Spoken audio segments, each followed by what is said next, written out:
Okay, so 7 figures, living the life, you lost a job in 24 months, 2 years. What happened? Greatest thing ever. Drug addicts are crafty. So what I was able to do was I was able to make a phone call. I called this guy, Jeff Reese. At the time, he was a divisional manager at a bigger company. I said, hey, Jeff, I'm moving to South Florida. I don't believe in the core value system of the company that I'm at anymore. My family's in South Florida. If you ever have a job, I'd love to come work for you. He said, as a matter of fact, I actually have an opening. So I met with this guy. He liked me. He sent me away to the company for a major interview. I spent 3 weeks training with this company, and they gave me a territory, and I rebounded so quick. There was no real consequence at that time. So I came down here. I was the vice president of this company, and we did some big things. And I wasn't crazy like I was back in Atlanta. Okay. You know, when I was domiciled in Atlanta, I wasn't out of control. I was socially drinking. I really wasn't using drugs. And what ended up happening down in South Florida at that time were these hurricanes, and they crisscrossed. And I'll never forget it. Power was out, financial institutions were shut down, and I was out in front of my driveway because these hurricanes literally tore everything apart. And I'm barbecuing in my front yard, and I smelled, it was like a cartoon. And this waft of weed, I like just smelled Tom it. and Jerry used to see that. It was like a Tom and Jerry. Yeah, it's exactly Sure, what okay. it was. Yeah, that's the analogy that's in my head. Okay. KB, I walked down where I smelled it coming from. I said to the guy, hey man, what else can you get me? He's like, what do you need? And I told him. It was cocaine at the time. For me, that was my drug of choice.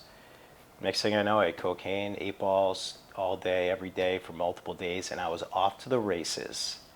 It was like this little addiction that I had some experience with, had muscles, and it was growing. And so I picked up where I had left off.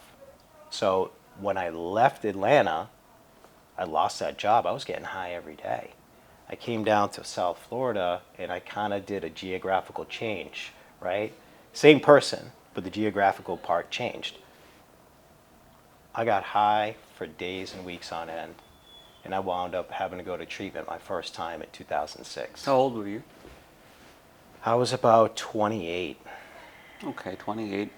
No, your wife wasn't in your life at that time? No, she came shortly after. Okay. Yeah. Okay. Yeah. Continue. Man, so, you know, I went to treatment, and I put in 6 months worth of work, and it just wasn't for me. I didn't understand the work that I had to do on myself. I just thought, you know, I was partying too much. I made too much money. I didn't have responsibility. I'm going to grow up. I'm going to grow up now. That's what I kept on saying. I'm going to grow up. I'm going to be like my brother Mike. You know, I'm going to be married one day. I'll have kids one day.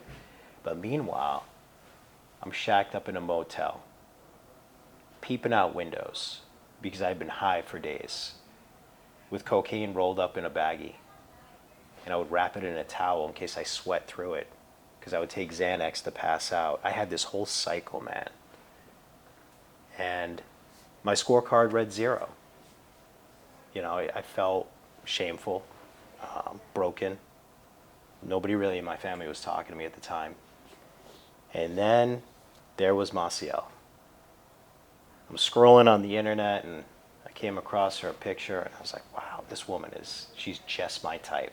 Right, never talked to her, but physically she was just my type.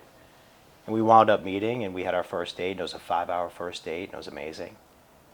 And we've been together ever since, you know, but she, towards the end of my addiction, she said to me, if you want to go ahead and kill yourself, go ahead, but I'm not going to stick around. Wow. So when my scorecard finally read 0, the house was gone, the cars were gone, the job was gone, the money was gone, the girl was gone. It was either death, jail, or get sober. And by the grace of God, I found my way to a program that was able to help me with men and women, but men that really took me under their, you know, you talk about mentorship when we first sat down. They really mentored me, man. Yeah. Yeah.